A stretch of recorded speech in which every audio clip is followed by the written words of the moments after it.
Hey, Vertigo Nation, welcome back to another episode. Thank you for joining me.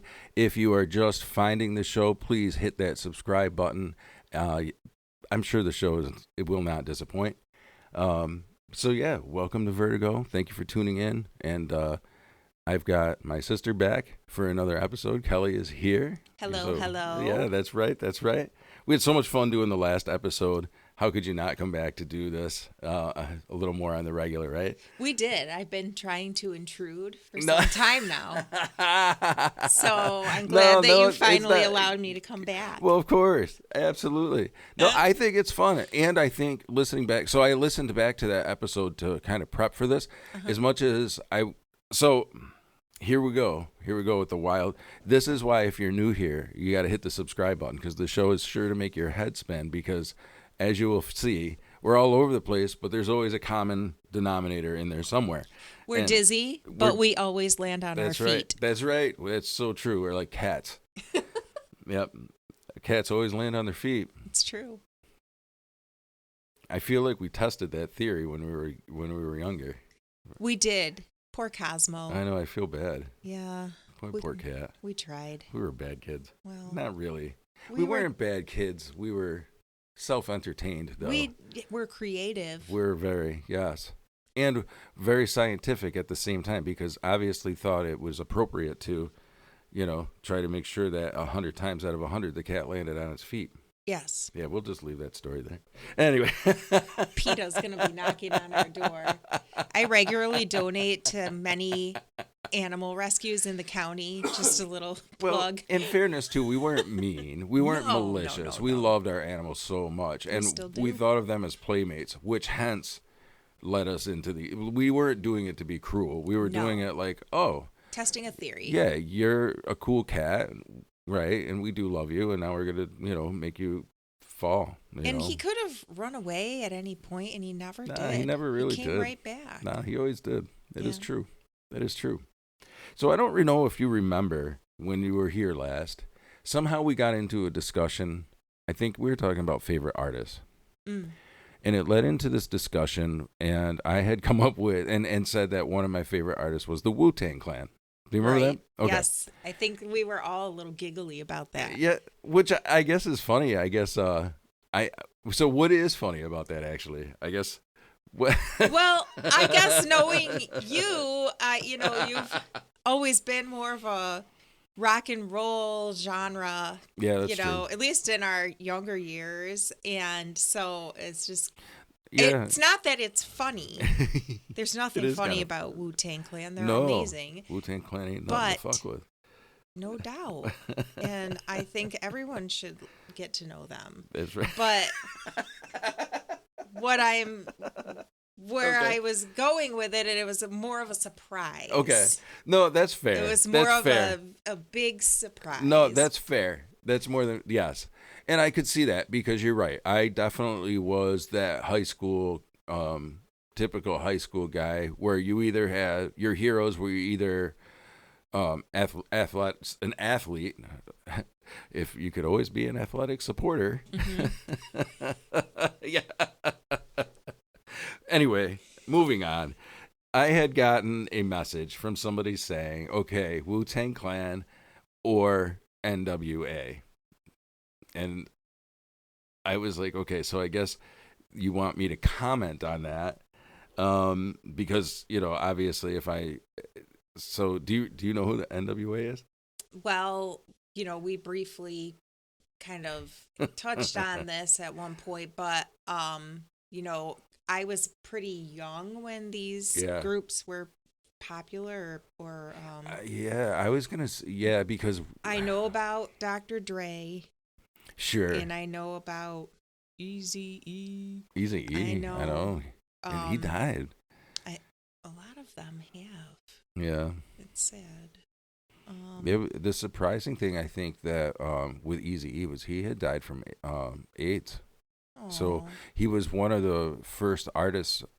He was among the first artists that you had heard. Of course, you had Freddie Mercury, but we didn't know that until after he had passed. Right.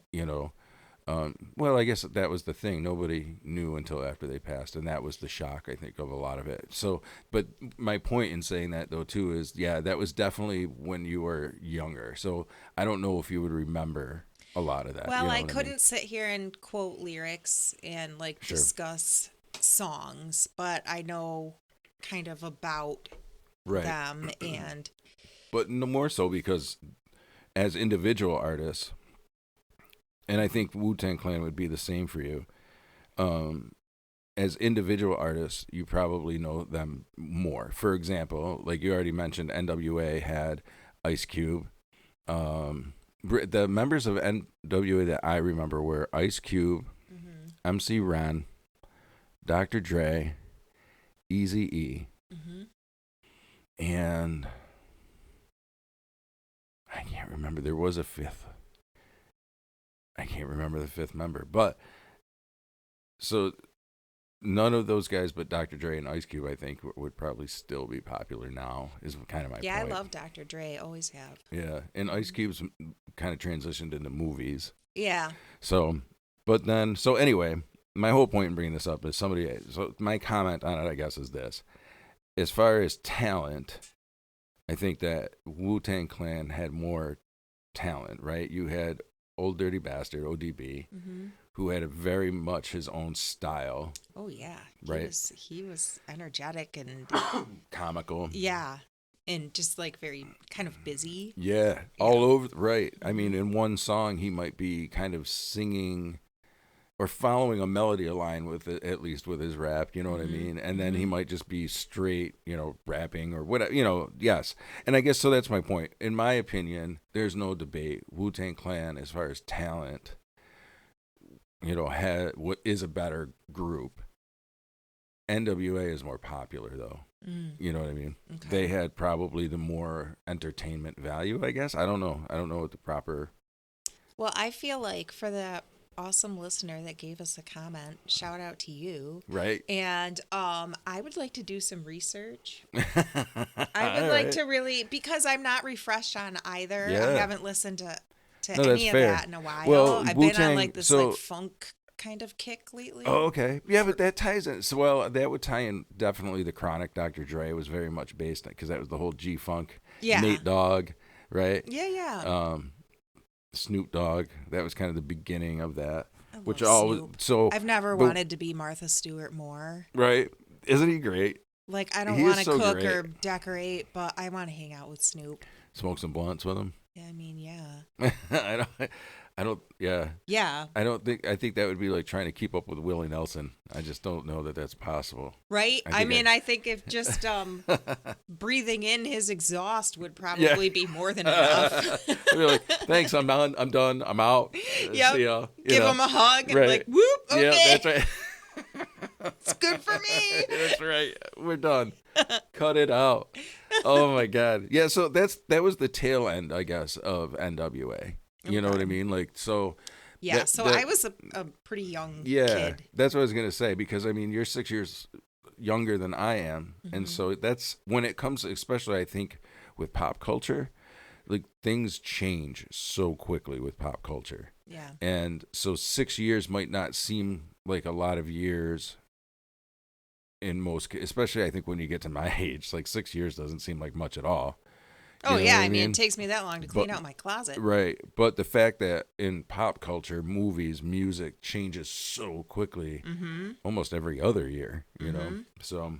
Well, especially now with the internet and social media, it's like things change, in minutes. Oh, I know it. Yeah, it's crazy. And you know what? I think that has created a certain level of, I think, angst or anxiety within itself, too. For example, I was driving home the other day, and so, I work in Fayetteville, so it's about a 55-minute drive. I've talked about that before. So it's a lengthy drive, Yeah.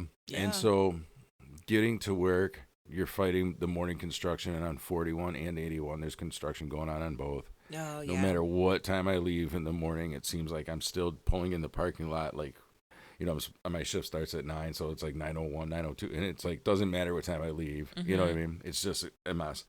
Where was I going with this? Well, anyway, so the other day I just wanted to get home, right? It was just one of those days, felt like it was a long day and just wanted to get home. So it's like, I'm just like driving. So this kind of ties in with that instantaneous, like, and I'm like, if I could just click my heels and like teleport home, which is probably coming with, following AI here. Yeah, right? Right. Anyway, before I digress too much further, my point is I think sometimes that, like, yeah, I just want to be home now. Like, why can't the car go faster? Why can't whatever. Yeah. And so as I'm doing this thing, and these are the thoughts that are going a million miles an hour, right? Are you following me on this one? I'm trying. Okay. I mean, I'm lagging a little. Like maybe there was a light in between, but I'm coming. Headlights approaching in your rear view as we speak. No, it's all good. You just had that look on your face like, where the fuck are you going with this story? No, I thought to myself, yeah, he's got ADHD. I know it. There it is. What? Why? Give me your prognosis here. Why is that? Why would you say that? Because a lot of us that are neurodivergent in that way, we feel like every single detail is extremely relevant and important, and the sequence of it is like something that we have to include to be able to organize the story for ourselves to then say it. It's like executive function and recall and frontal lobe stuff that like we don't access easily.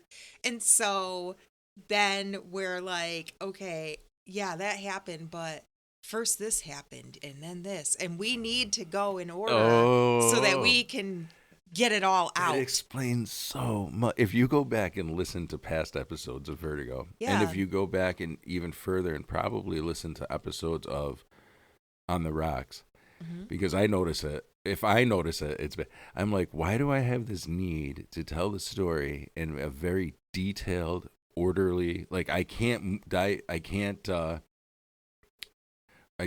I can't divert, right? Isn't that right? You're not taking the highway. You need to take every bunny trail, all the side streets before you reach the destination, because otherwise something's missing, right? It doesn't make sense. And so to get it all out, it's got to be sequential. Well, the moral of my story was I was driving home and I wanted to get home and I was riding this dude's ass. Oh. Yeah, I mean, and I was getting fucking hot and just wanted to, like, I couldn't wait because construction, it was only one lane. And this guy's... What if it was like a grandma or a new driver? Wait, hold on. I know. But my mind doesn't think like that. My mind goes from like, all right, I'm ready to go home. I'm already anxious about the traffic and I'm already anxious about the road work. And now this dude in front of me wants to like ride his brakes. And it's like, dude, there are people coming onto the ramp and we're in a single lane right now. And these guys are not going to stop. Mm-hmm. And you're like, you could tell he was really nervous. So anyway, when I did end up passing him, it was an old dude. Mm-hmm. And he's just chilling the fuck out, hands on his, like he must, I don't know if he was listening to the Beach Boys or what he was going on with it, but he did, right. And I started to realize, like, I kind of want to be more like that guy. Like, just like, fuck, I'm going to get home, man. I'm going to get home. Yeah. When I get there. And if you go ahead, go around. Right, because all that upset, and you're only going to get to the exit 30 seconds before him. Right. Maybe. But my point in telling you the story... Is there a point? Yeah, there really was a point. The point in that long-winded, detailed story was the fact that I was going to say, look at this critical thinking that goes on. And I wanted to then say to you, is that, in fact, part of that whole ADHD thing? Mm. And I guess you're saying yes. I concur. So it's elementary, yes. Watson. So we're going to talk about that in a minute. But also, I just wanted to say, I thought it was hilarious. I didn't get a chance to text you this. So you had texted me last week sometime, randomly singing this song, right? Asking me. Which I do to you all the time. Sorry. No. I love it, right? And I'm going to tell you why in a second. But so you randomly send me this like voice clip of you And now that I go back and listen to it now that we know, so spoiler alert, we know what the song is. At the time when you had first texted me, you were trying to figure this out. So we didn't know what the song. Now, looking back, we know the song. Context, I went to Liam's band concert, and I think it was a jazz band song that they did. Maybe it was really cool. So now who's talking about the details? And now? there was, yes, that would be me. There, Kelly Green. There was a bass line that the piano had that sounded very similar to that bass song. Yes. Bass line in that song. Right. And so that's right. So that's what it was. You sent me the bass line first, which when you sent me you sent me a vocal of you singing the bass line.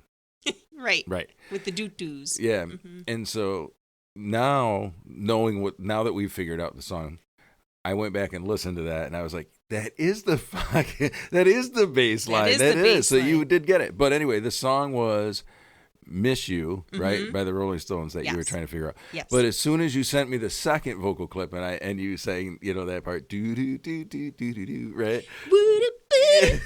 Yeah. And then the bass. That's right. Yeah. So you had said, and as soon as you sent me the vocal line, I was like, oh, that's the Rolling Stones. So anyway, the part that I didn't get to tell you, now that we've got there. Yes. For both of us, Thank really. you for the sequencing. Yeah, it's for both of us. I'm trying to help you out too. I appreciate that. Yeah. So, all right, reel it in, bring it back, rewind, reset. Okay, here we go. So I I forgot. Is your head spinning? It is. Oh my gosh. Anyway, I had a similar experience.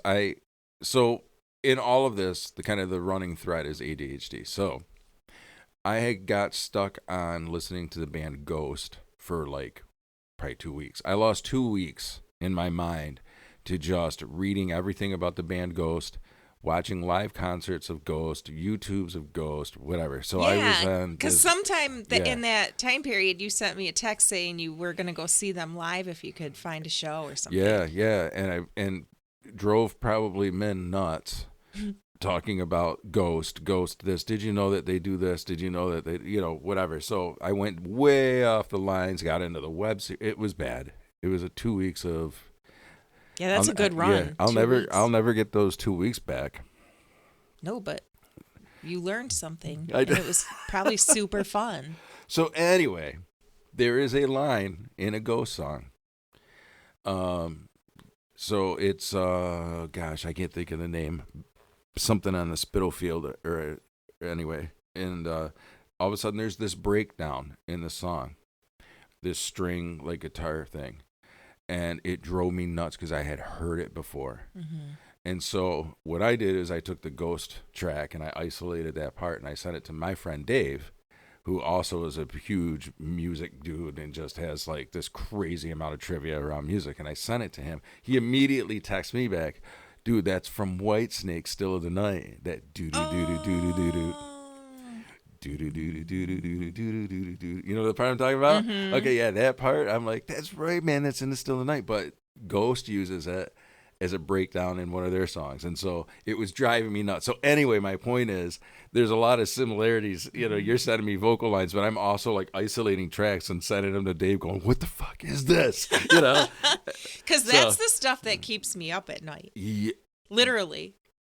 It'll be, a measure or two of a song, mm-hmm. and it may have lyrics or it may just be the melody or an instrumental part, and that's all I can get.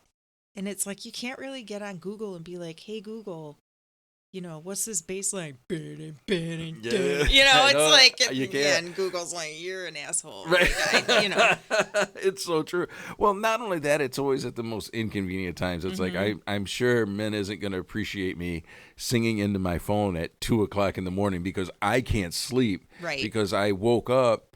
Does this happen? I wake up and I'll just have a song randomly in my head. Now, and the strange part of it to me is for example, on the last episode of Vertigo, I was talking about how I was in a metal kick and I made that Metal Vibes playlist. Yeah. And it wasn't crazy metal. It was Ozzy Osbourne, like it was like rock, hard, probably more hard rock, than metal. But my point being is that was the mood I was in. Yet I woke up this one particular morning like with Air Supply stuck in my head, and I'm like, what? And the thing was, so it wasn't. And here's the crazy part of the whole thing, right? The crazy part of the whole thing is, as I knew the song, I knew the artist, I knew the whole thing. Like, so it wasn't any of that. That it wasn't like I was stuck on something because I heard, maybe walked into a lawyer's office or something and heard a song in the background, right? Because realistically, that's what I do on service calls. You know what I mean? So it's not like I'm saying that there was a song that was stuck in my head from. I'd been on this metal. I just woke up, like, singing, I don't know, making love out of nothing at all. I don't know. I don't remember what the song is now. That's the only one that can come to mind. But you know what I'm saying? This is fucking bizarre. Yeah. Yeah. Where does it come from? Yeah. The brain does what it wants. Does. It's its own thing. It's been exposed to so much, and it's like we don't even really use most of it, It just pulls things out of the archive. It's bizarre. But what the funny thing to me, I think that I've become very much self-aware of is that everything drives me into this fit of critical thinking. So it's not just the fact that I woke up saying, now I'm analyzing, what does this mean? Why did I wake up singing this song? What is it about? Is somebody sending me a message from the other side? Who's over there? Hello? Who's over there? Hello? Like, dude, what's this song? I can't get it out of my head. And it's like, at least could you have me wake up singing something cool, like some fucking Zapp or maybe Grateful Dead, instead I'm singing Air Supply? Like, what the fuck? It's like a Air bad Supply. Night at karaoke. Yeah, jeez, man. No, I respect them for my buddy Sarah Beth. Shout out to Sarah Beth. She loves Air Supply, and she does a mean lip sync with a broom. And I'm without her permission, I don't want to get into too much more. Sure, but sure. she's quite the pretty Air good Supply. at that routine. Yeah. Yeah. I mean, I think everybody's got their moment. I certainly want to think that I've had a few nights where I thought I was John Bon Jovi. Just oh yeah. Yeah, you know what I mean. Who hasn't thought they were John Bon Jovi? I guess walking that street with that 6-string on your back. That's right. Because I'm a cowboy. That's right, baby. No. And then that has you not thinking, him. Right? Not Kid Rock. Oh, see, that's funny. I thought of that connection too, but both. Yeah. Because I'm a cowboy. Yeah. Yeah. No. Anyway, so this kind of is on point, ironically, to what the whole episode was. So when you and I were wrapping up the last episode, you and I got talking, and you had told me that you were diagnosed with ADHD. Yeah. And so that led, of course, my mind to going down this rabbit hole of just wanting to know everything about what that was, right? And then doing that, realize, like, kind of, again, I think you explained it best, or you like come up for air, and that's exactly it. Like, I dive hard into this subject, and all of a sudden I pop my head up for air. It's like, holy shit, I think that I just like hit every fucking box that I just read about, because now that I'm kind of coming to, I'm realizing like I just did all of those things. Right? You're like, yeah. How long was I out? Yeah. And that's really, do you notice that's how it feels sometimes? Oh yeah, absolutely. And sometimes it can be difficult because and people probably see this a lot more with kids, students, right? Because transitioning is really hard, and it's not about the act of changing or like moving from one thing to another, but it's about having to break that focus. So if you're like really in something and you're trying to learn about disc golf, and that's going to be like the obsession right now. That was an obsession. Yep. I haven't learned about that yet, but I might do that when I get home. I don't actually really know what it is. I don't want to egg this on, but you really should look at disc golf. I haven't played it yet. Okay. But I've done so much reading and research. I'm gonna it's watch time to pull the some trigger. YouTube. And join me in yes, this evil. We're all gonna learn about disc golf. That's right. But if that's what your obsession is, and you're like in it, you're hyper focused. I can do this with certain aspects of my work life. There's certain things that I love to research and find contacts and network about and things, and just like really get all the stats and information. But when someone's like, "Hey, your meeting's here," what? Yeah. No, I can't. Oh my God, I can't. And it's like, but 2 weeks ago when I scheduled that meeting, I knew how important it was. And I still do, like in theory, Yeah. but like because ADHDers do most things out of emotion, right? We don't always have the connection with the frontal lobe. And so that's not where our immediate responses come from. We do everything out of emotion. Yep. So I would that agree with that. transition and breaking that focus is really, really hard. Which is why a lot of us can get out of bed in the morning and be on a project that maybe we put off until the very last minute, right? To Yep. quote Brian Regan, had 9 months, did nothing. Yeah, right. You know, um, Yes. we will all of a sudden just be in it 110%, and so for unregulated or dysregulated rather students, that it's like, okay, we're done with math now, time for English, or time to line up, we're going to specials, or whatever it is, that can Right. be really difficult. And then we see behaviors for adults. We learn to mask those things throughout our life, usually because of criticism or shame or things that came along with behaviors that we had that adults in our lives didn't understand. Yeah. So anyway, I'm going on a whole rabbit hole on No. this, but No. It's so actually though you made a comment in there, and somewhere several. Let me wait a minute. Let me. a So I'm gonna. rat's nest So of what's a gonna happen right now is I'm gonna retell your whole story sequence. in a sequential order. No. You had made the comment about being unregulated, I think is how you put it. I can't remember now. Yes. I think you said unregulated.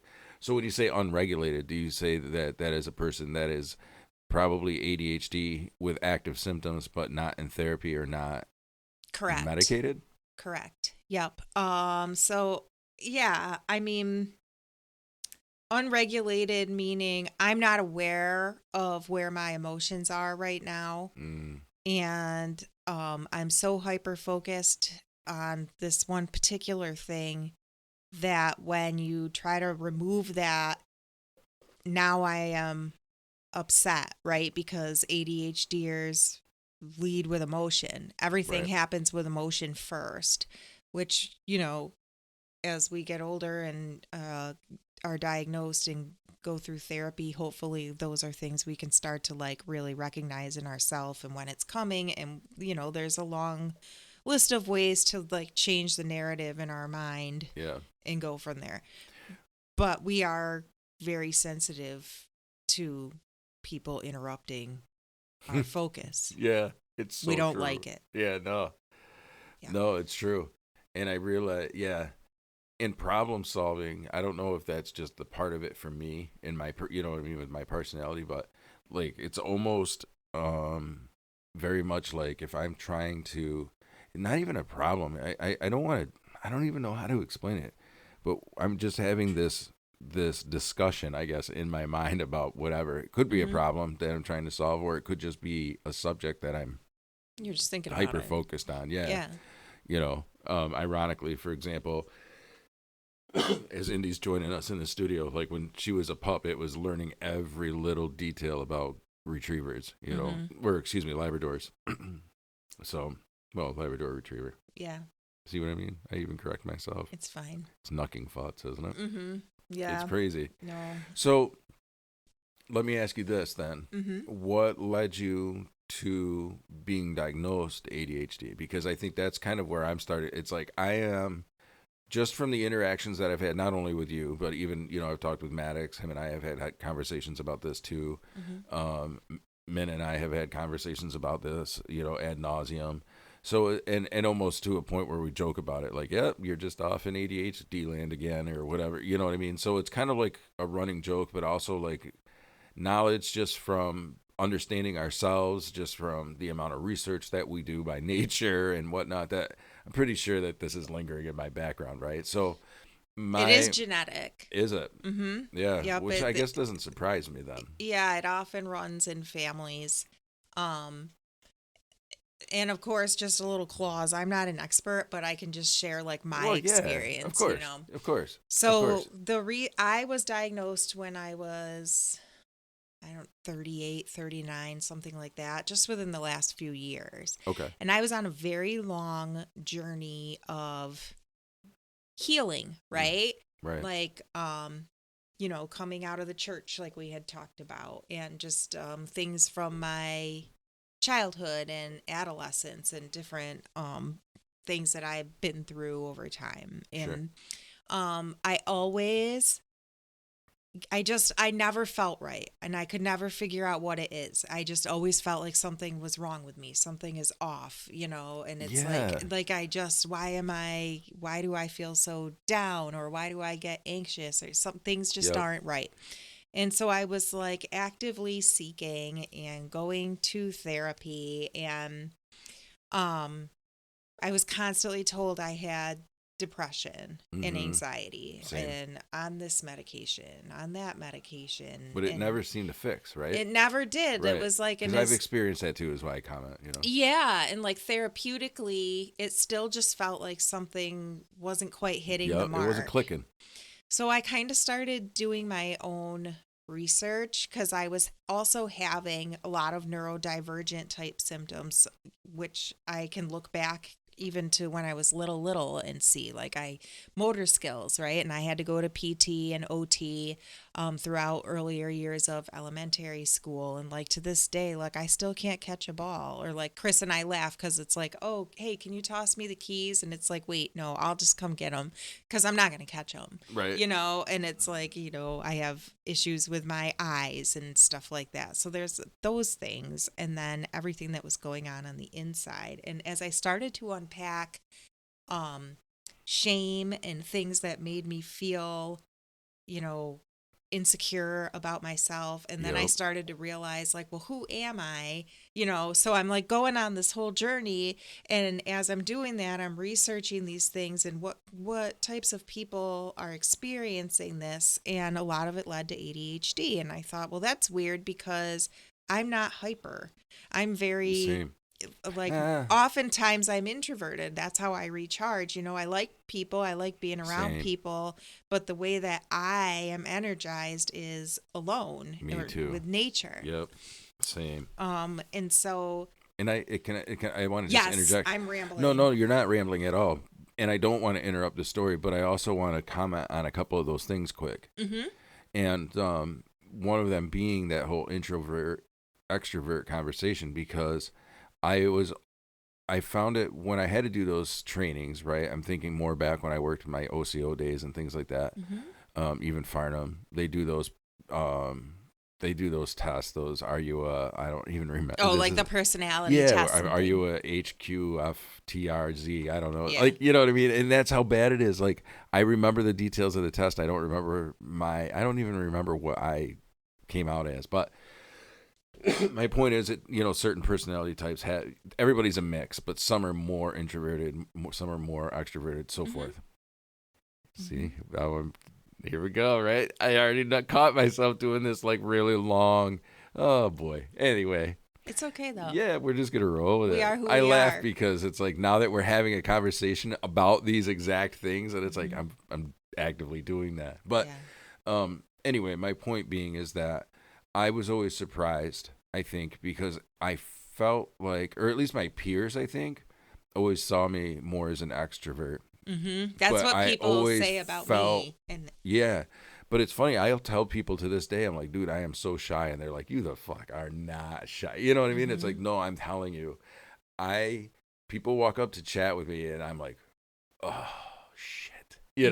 And not because I don't want to talk to people, but it's just like, for me, it takes so much energy, like so much. Do you understand what I'm trying to say? Yeah, absolutely. I love people. I love humanity. I love supporting events and things like that. But I have to be very careful about how I schedule myself, and if I've done too much in 1 week, then I'll be like on the couch all weekend. Right. Like, it's not abnormal for me to end up sleeping like Saturday morning to like 3:00 on the couch or something, and just intermittently waking up here and there. Right.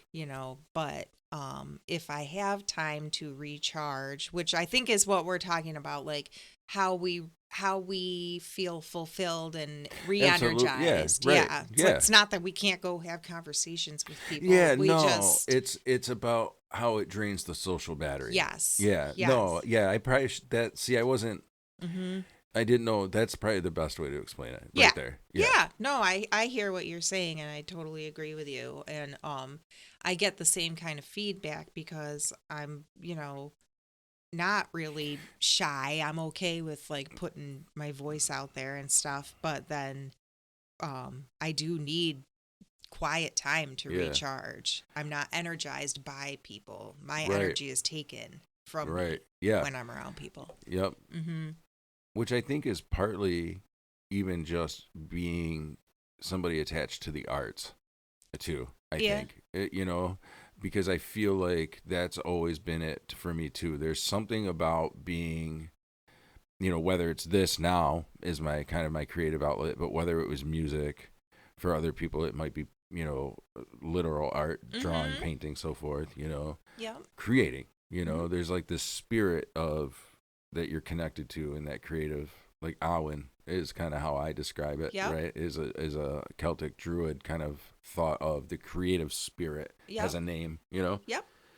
Where was I going with that? I don't know cuz I was What happened? I don't know. This is what Does we this do. is this all connected back though? Honestly, to like the ADHD thing, like getting Yes. off topic, realizing that you're off topic, trying to somehow pull it back onto the Yeah, if rails. you can even remember what it was that you were trying to get at in the first place, which often happens to me, but that's I think I've recognized it. This is why I think I've led down and why I wanted to have this discussion with you, Mhm. because I think I got to a peak with some of my quote unquote symptoms, because I don't know really what else to call them. Sure. You know what I mean? But pointers, I Yeah. guess, details of things that I'm like, I do that excessively. I think everybody does some of those things some of the Yeah. time, Yes. but I Yes. feel like for me, there are peaks. Like it's almost like the manic depressive, like where you got high highs and low lows, but in a different way. Because for me, it's like getting hyper focused on either a topic, a project, a story, a Mhm. band, or what Mhm. it's just that hyper focus and Mhm. having to learn and be able to spit out every detail about, you know what I Mhm. mean? So instead of it being, but then what that leads to is exhaustion. So it's not real Yeah. true depression, like, No, it's because I've been fatigue. diagnosed. Yeah, Mhm. yeah, exactly.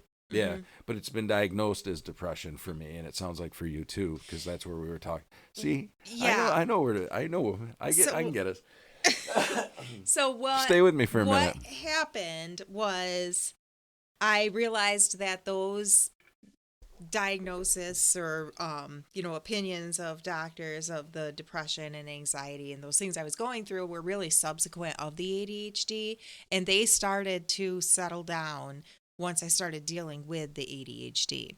Because when you are an ADHDer and you learn from a young age, be it at school or at home, that there's like, you read the room. Hmm. You become Oh yeah, you very, do. very attuned to everyone's emotions and expectations. And because you're constantly masking because you don't want to disappoint people. You don't want to be embarrassed or shamed or any of those things. And so a lot of that gets jumbled, right? When we go to therapy and we talk about our inner child and those things. And really, like, what it came down to was like nobody knew that this was going on from the very beginning. So we Mm. never got a chance to know and understand ourselves the way that we should have to be able to carry into adulthood with more security and a better self image and things like that. But I Wow. learned that I Okay. had ADHD by there's a woman that I saw on a TED Talk that is ADHD, and she is very positive about how she works on herself and communicates with her audience. She has a YouTube channel, and I wish I could remember her name right now, and I will throw it out in the comments once this podcast goes out, because I want to make sure I give her the shout out, and I just wasn't planning on talking about her today. But that's who resonated with me. Like some of the things she was talking about, I'm like, oh my God, yes, Right. and the fact that she was a woman, and that was all very, that's true, very relatable, because it also presents different in males, females. Oh, that's a good point. I didn't think about that either. Yeah. So boys often, because it's, we lead with emotion when we have ADHD. In boys, what is the easiest emotion to? Anger, right? Yes. Yep. And so a lot of times boys are getting in trouble at school or have a short fuse or things like that. And girls are often more sensitive. We take it inward and, I'm bad and I'm ashamed of myself kind of thing. And then maybe we might have destructive behaviors that go with that or not. But so I found a psychiatric and neurological group in Syracuse, and they do full-on ADHD testing. They will they do not just like interviews and symptoms and that kind of thing, but there's actually like pretty lengthy computer testing that I had to do. Wow. And it's all different types of things. And they just put you in a room with a laptop and you just go to town. And some things are more like almost like the tests you take before you get a job. Okay. And others are like a little more in detail and like pictures and what do you see here and that kind of stuff, or like words are flashing, and when you see words that they gave you ahead of time, you're supposed to click, and just all different types of things. That sounds very difficult to me. Yes, it was, but I thought I did okay. I was like, okay, some of this is hard, but some of it I definitely had in the bag. Well, I should have brought the printouts. I've got a packet. Yeah. And the doctor came in and she said, do you think you have ADHD? And I said, I think that it's a possibility. And she put the paper down and she was like, well, you're a shit show. That's what she said. And you know what? That was the best day. That was the best day for me, because finally, yeah, she was hilarious. That's an official diagnosis. Yes, she was so fun. And I saw her for like monthly for like a year and a half. I did try some different medications. They didn't work for me. I'm not anti-med at all, but I'm not anti-med either. I just don't want to take meds without purpose. Right.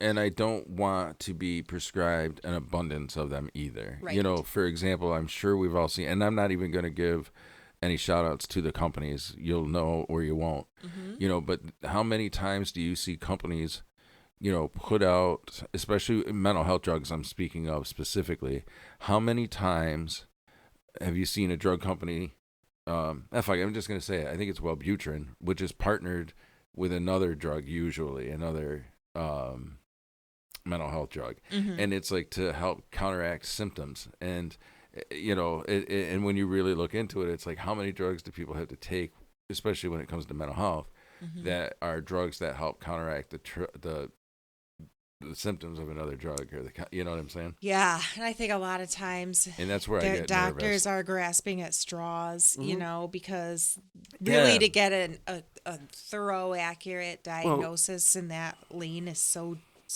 difficult. Yeah, and I want to be clear, like, I'm not saying that as a judgment, what I mean? I'm just saying, like, I see it, and you can see it just within commercials and how they advertise drugs. And mm-hmm. like I said, I think, and if I'm wrong about it being that particular drug that I mentioned, I'm not doing that purposefully or with intent. It's right. not, I'm just saying there's examples of drugs that are taking along with another drug, right, in the mental health scheme, effects. You know what I mean? And I just don't want to see that, I guess, because it's like, I understand, I guess, the parts of me that are, scratching.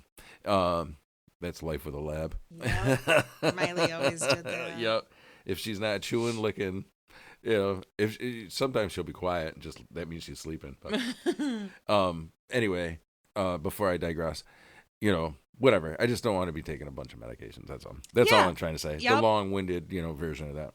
Well, yeah. I mean, that's a touchy subject, and I think everybody has their own way of doing that. I really think that if we want to tackle mental health as a whole, that it starts with prevention, which starts with healing one generation before it goes to the next, you know, and it's like we can't put the world on pause, obviously, and money is kind of the motivator for most things and the ways of life, and so it's wearing. I don't know that humans are always meant to like function in that way, but that's a whole other podcast. No, but I think you're right, and I think that it does need to be mentioned that the healthcare system is definitely broken. Yes. I don't think that there's any argument about that, and I think that I think capitalism has impaired the healthcare system. I think that there are still doctors, nurses, caregivers within the healthcare system that their hearts are because they're healers, you know. Yep. But I also think that there is an administrative part that is so intertwined with business and profit that we've lost focus with those people in the trenches doing the work in the ERs, in the hospitals, in the, specializing in, these things. You know what I'm trying to say? Just the focus from insurance companies and medication corporations and government officials, the focus is not on what actually helps people and what do people actually need. Right. And what kind of way of life do people actually need? Yep. It's just about the bottom line, the dollar, So man, how did we get here? We've covered a lot. We went from... It's what we do. Yeah, man. We went from... Vertigo. ADHD. Will make your head spin. Yeah. There's medicine for that, too. That's no joke. Have you ever had vertigo? Chris gets it. I have had it once when I was pregnant for Emma.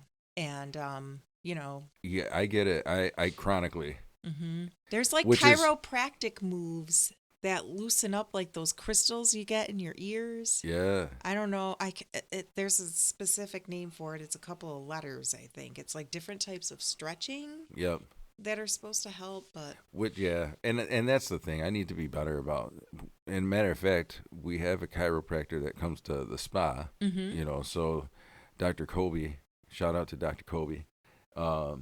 He comes to the spa, so I mean, there's no reason why I shouldn't be getting adjusted. It's just one of those things where it's like I don't know, time, man. Well, yeah, you're not here. You're riding some guy's ass trying to get to Fayetteville or whatever. Don't try to get home from Fayetteville. I don't ride anybody that's ass going to Fayetteville. Okay. Because I figure it's like I don't want to be in an accident on the way to work. That Yeah. That would really screw my whole day. Yeah, that'd be a I'd rather be on an accident on the way home. Oh my gosh! Don't get me home. Like that. No accidents. No, we're not. Right? No, cancel. We're not putting that out into the universe. No. I'm just saying. Whatever. Just Okay. My train of thought here. Yeah. Mm-hmm. Yeah. No, there's nothing that is universal about that message. That is just me speaking out my ass. Yes. There you go. If we want to be frank. It makes me... Oh, is that what we're calling him? Frank? It makes me think of Ace Ventura. Do you have a mint? Yeah. Perhaps some Banaka. Oh, my God. Jim Carrey, man. Yeah. I remember when those movies were such a hit. Oh my gosh. So not that we haven't been having fun this whole episode, but to get away from the ADHD thing just for a minute. Yeah. So we did favorite artists last time. Let's do favorite movies this time. So let's close out. Can we do it like within a genre? Because I can't just pick one. Well, no. No, it doesn't have to. You could, yes, if you want to do like my favorite rom-com is, my favorite horror movie is, my favorite action movie is, you can do that. Okay. Or you could even just say my top 5 favorite movies and not even have to put them in a genre. Just say my top 5. You want to do that? What's your top 5 favorite movies? Okay. Movies that you could watch over and over and over again. Yeah. The majority of them are probably comedies. All right. How about like I say one, you say one? Okay, we You can wanna do that too. We can Rochambeau back and forth. Go ahead. Okay. Just Go With It, starring Adam Sandler and Jennifer Aniston. Freaking I've hilarious. never seen that. What? Oh my god! You have to watch it. You know what's funny is I am not a huge comedy guy. Just this one you'll now like. this is bizarre though. All right, so this is gonna, of course, lead into this whole side conversation, but I'm acknowledging that, so that means we have a free pass to do it. Okay. No, I love the irony is I love stand up comedy. Mm-hmm. I love stand up comedy, and will watch almost any good stand up comic. You know, like I love going to comedy shows. They don't. I guess what I'm saying is they don't have to be superstars. Like, right, if they're funny, they're funny. Larry the Cable Guy or whatever. You know what I mean? Exactly. Yeah. And so it's funny, but for that genre of movies though, I have a hard time with it. Yeah. There's very few comedy movies. We'll see when I get to my top 5, but yeah, I think there's very few comedy movies. So yeah, I've never seen it. So I can name like a couple of Adam Sandler movies. Yeah. And I haven't even seen any of his newest ones. This one is so good. Just watch it. Okay. That little plug there, but it's so good. All right, so now I have to do one, huh? Yeah. All right, one of yours. Oh shit. Well, I'm a big action guy, so I think I'm gonna start with most current and maybe then work backwards. I think The Beekeeper with Jason Statham is probably one of my top 5 favorite movies. So The Beekeeper with I like you're talking about with comedy. I like horror and I like action, really. I like action. And when too. it's an action like thriller or action horror, like even better. Mm-hmm. You know what I mean? Yeah. So yeah, Jason Statham, The Beekeeper. Have you seen it? No. It's actually really good. I don't think I've seen that. Liam is a Jason Statham fan, so I will have to ask him if I've seen that one. The Beekeeper, which is going to lead me to my second. So I'm just going to say my second movie, then I'll volley back to you. Okay. Okay. All right. So my second movie, which ironically the sequel is just out now, but The Accountant. I loved that movie and got hooked. I watched it. You know, that's the other thing, kind of tying back to the ADHD discussion. Mm-hmm. That's the other thing I noticed when I get on. Like, I watched The Beekeeper like 30 times, and then all of a sudden it was like, oh, okay, I can't watch that movie again. You know, like I find it something that I like, and instead of trying to watch, like, you know, every single streaming platform will have a suggested movie after you watch a movie, like, oh, if you like this. No, it's like I'll just rewind and watch that again. No, we're still yeah. So anyway, the Beekeeper and then The Accountant. So your turn. Okay, so in relation to Ben Affleck, my second favorite movie that I will mention is Good Will Hunting. Oh, love that movie. So much good stuff in there. I love Robin Williams. Matt Damon's like one of my favorites. I usually really love his movies. And Matt Damon and Ben Affleck did a lot of movies together, right? Yeah. They kind of started their careers together. Isn't that true? Yeah, they were like buddies. Yeah, they did like was it Dogma they were both in? Oh my gosh, yeah, which is finally getting a re-release. Yeah. Chris will be happy because like that movie like great, Chasing man. Amy, those are like all his favorites from the 90s. And... Yeah, well, I can see because Dogma is a Kevin Smith film. Yeah. And I mean, Kevin Smith, you know, even though none of them are in my top 5, which that's, you know, sorry. Well, it's hard. There's a lot of movies out there, but Jay and Silent Bob are like, they're my bros, you know? Yeah. Yeah. All right, so what are your 2? So you've got... So far I have Just Go With It and Good Will Hunting. Okay. And then I have The Beekeeper. I'm going to just remember mine. I've got The Beekeeper and The Accountant so far. Yes. All right. Do you want to give us your third and then I'll go? Yeah, it's Matt Damon again, and this is actually a trilogy, but the Bourne movies. Oh, I think there's more than a trilogy, I think. There's 3 that I know of: Supremacy, Ultimatum, and Legacy. Yep. No, Bourne Legacy, Bourne Supremacy, Bourne Ultimatum. I don't know what order they're in. But they are all so good. Well, then they kind of restarted the franchise because they did Justin Bourne, like, you know, an eponymous named movie, I guess. Is that how you say that? What? Eponymous? When it's Hippopotamus? Named hippopotamus. Epididymis? Wrecked him. Damn near killed him. Anyway. Yeah. What? So what are your 3 movies? Oh my God. Just Go With It. Yeah. Good Will Hunting. Yep. The Bourne movies. The Bourne movies. Okay. Which whatever. Jason Bourne. Yeah. So I've got the accountant and I have the beekeeper. And let me think. Actually, oh, okay. And of course, the name of the movie just completely went out of my head. But, it's like that. It's the Terrifier movies. The Terrifier movies with the new slasher film that has come out. The Damien Leone movies. And, okay. So there's Terrifier 1, 2, and 3, but there's also like All Hallows Eve, and there's some like offshoots in there. But yeah, the Terrifier series. Right from jump, I saw it before there was any hype about it. I had found it, because I love, especially me on Halloween. I usually have a horror marathon where I just watch all these, horror movies, and so that's how I first caught Terrifier, and I just fell in love with the franchise because I have a guilty pleasure of loving those old '80s slasher flicks, man. Freddy Krueger, Nightmare on Elm Street, Friday the 13th. Scream even coming into the night, the Wes Craven. Yeah.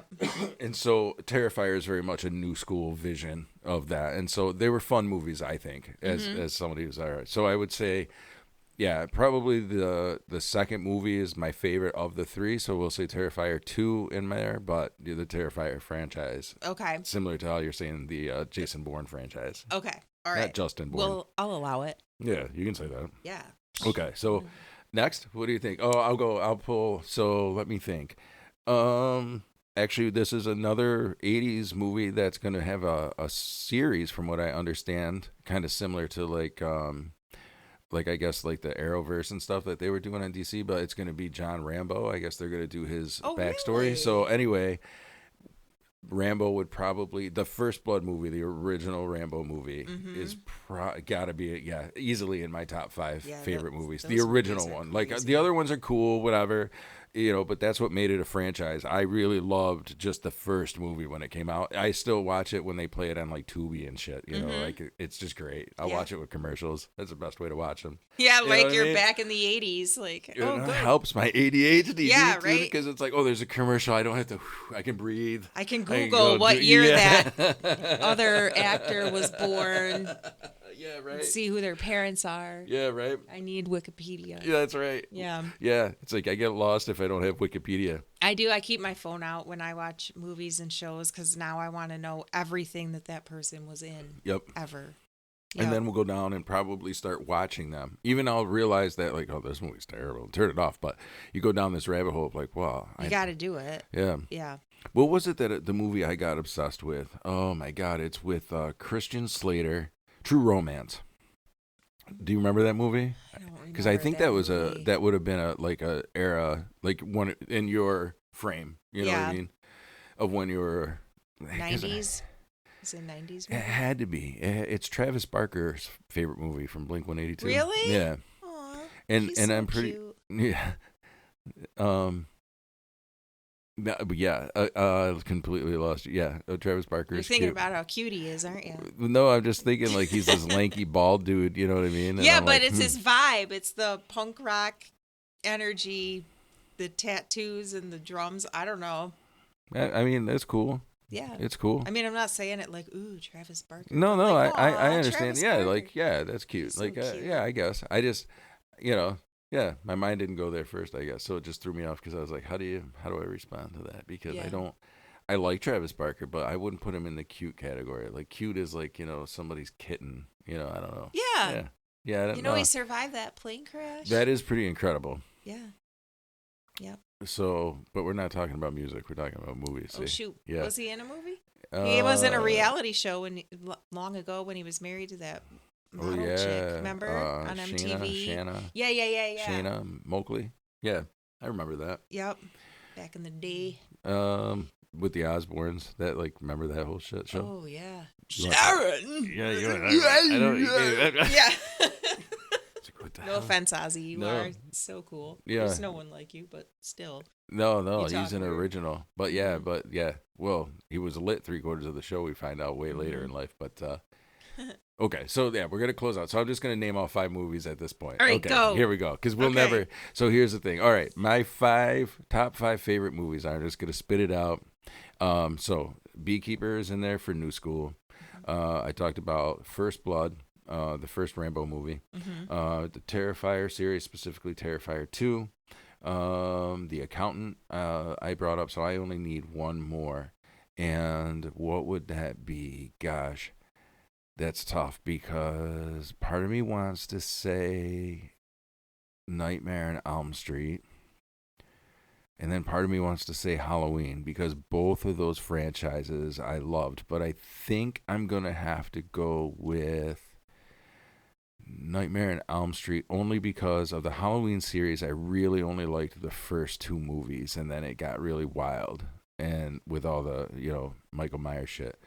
Where Nightmare on Elm Street, the Freddy Krueger character, being that he was in invading dreams, that the longevity of that character made more sense in the sequels, I guess. So that's how I'm justifying that. So I think it's going to be my top 5, which again is a series, but the first movie, of course, is my favorite, but also Dream Warriors, which I think was the third movie, would also be in there. So I'm going to go Dream Warriors. Nightmare on Elm Street is my 5th. Done. Hit the buzzer. Okay. You do yours. Okay. So I started with what now?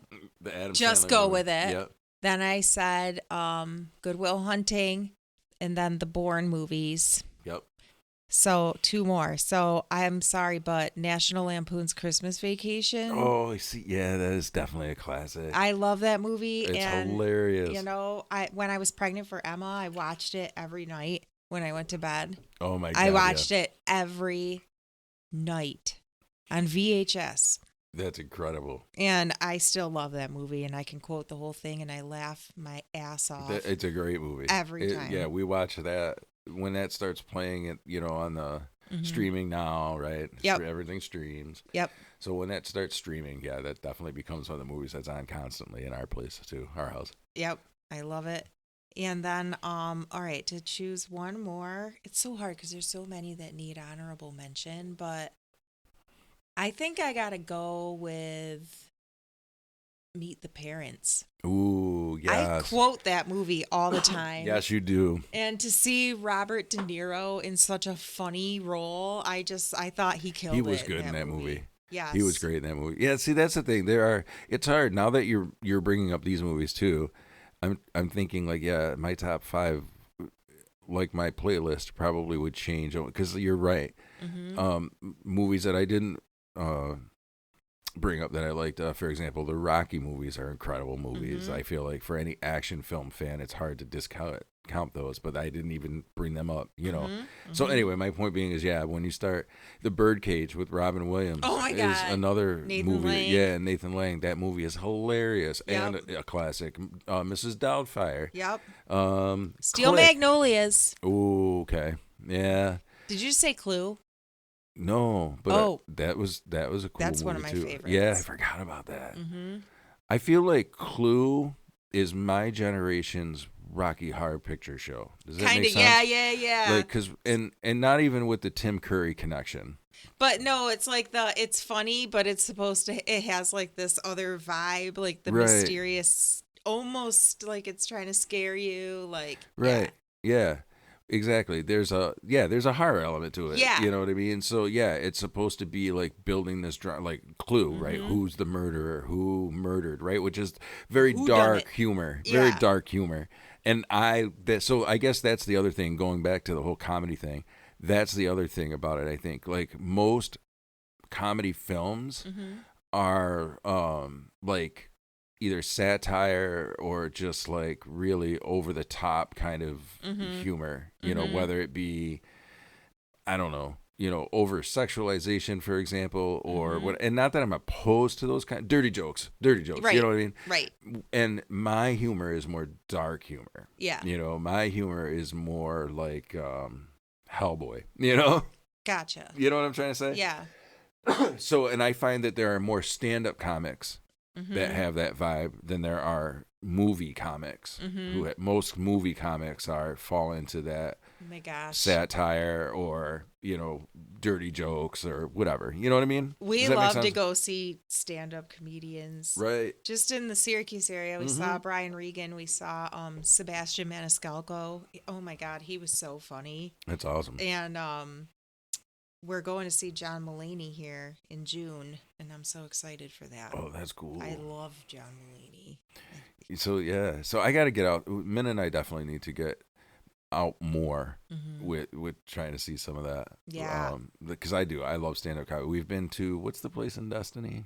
Oh, Funny the Bone, Funny right? Bone. Yeah, we've been there, Yes. so definitely need to get out more. But anyway, I think we've reached a good spot to wrap up, I think. Yeah. We've Shout out to Steve Carell, because you're so funny too. And Date Night almost made my list. Oh my God. Him and Tina Fey, they're freaking amazing. My God. Yeah, you're right. And okay, so we said we were going to end. Hang with us for another couple minutes. We're not done yet. Right.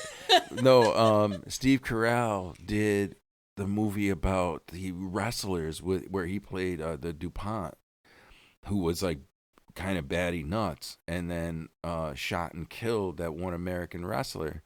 He was supporting the American wrestling team, and he was a DuPont. Do you know what I'm talking about? Foxcatcher. Foxcatcher is the name of the movie. I haven't seen it. So anyway, it's crazy. Matt Damon is also in it. Oh my God. What's it called? Okay, it's called Foxcatcher. And it's not a comedy. She's actively writing this down as we speak. My pen and her pen won't work. I'll text it to you. I'm gonna. Okay. It's called Foxcatcher. And so the DuPont family. It was like this huge DuPont scandal too. You can read about. I don't know the DuPont family. You never heard of DuPont, like the brand name DuPont? Nope. DuPointe, I do believe DuPont. Like they make like coatings. So like stain resistant. Do I coat much? What kinds no, of but things it's just a big do brand. I don't know what you're coating. Do I coat my goat? Do you float on a goat with a coat? My goat has a coat. But is he a floating goat with a coat? No. Anyway, Foxcatcher. My point in bringing up Foxcatcher is that Steve Carell. It's not a comedy. So there's these two brothers, Matt Damon, and I can't think of the other actor's name, which is going to bother me. But like they listen to this show and would know that I forgot him anyway, right? But anyway, yeah. So anyway, Steve Carell is in that movie, but you wouldn't even know it's Steve Carell because he wears like makeup and like a prosthetic nose and stuff like that. But he does the part so incredible. So just my point being a shout out to Steve Carell, who also will never listen to this. So I don't even know. So anyway, yeah. Right. We just want our 3 listeners that are still with us to know that we love Steve Carell. It's important to us that you know that. Yes. Okay? Yes. And so on that note, I do want you to come back more regularly, so we will make sure that we schedule time because I do think that these episodes help somebody somewhere. Maybe. No, I don't know. No, I think they're fun conversations to have. And I think that, in all truthfulness, I think that it really does. It has helped me in the sense of starting to understand how, at least emotionally and intellectually, although I'm not saying I'm an intellectual, I'm just saying how my mind works. We're going to end it there before I... That sounds like any closing thoughts? The whole thing. No, just it's been real, man. I love coming on. Thanks for having me. No, yeah. And we'll have to make sure that we do this a little bit more regularly. And I appreciate you making the drive out here. But yeah, so with that, Vertigo listeners, thank you for hanging with us. Thank you, Kelly, for being here. And like I said, if you like what you hear and you have not yet subscribed, what are you waiting for? Hit the subscribe button. That was a mouthful, but hit the subscribe button. Make sure that you're joining us. I do try to, and I guess I don't try. I do. I actually release episodes weekly, and so there's plenty of content for you to dive into and listen to. And again, thank you so much, and hope this episode made your head spin, Vertigo Nation.